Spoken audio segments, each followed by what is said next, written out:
نحمده ونصلي على رسوله الكريم أما بعد. My respected elders, my dear brothers and sisters, I welcome all of you with this Islamic greeting. Assalamu alaikum wa rahmatullahi wa barakatuh. My peace, mercy and blessing of Allah subhanahu wa ta'ala be upon all of us today. The topic is my speech, the Holy Quran. Quran, dear audience, the Holy Quran is a speech of Allah and a miracle in such a way that others are incapable in such discourse.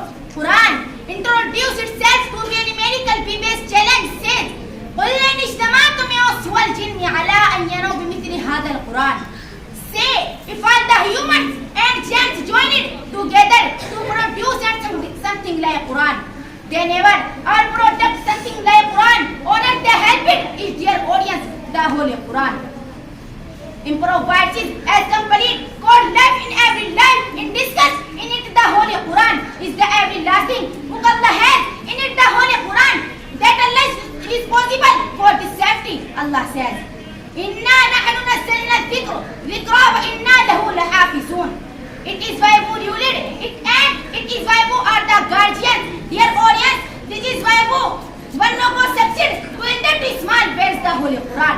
Now I would like to add to my tale with the hadith of Prophet Muhammad sallallahu alaihi wasallam.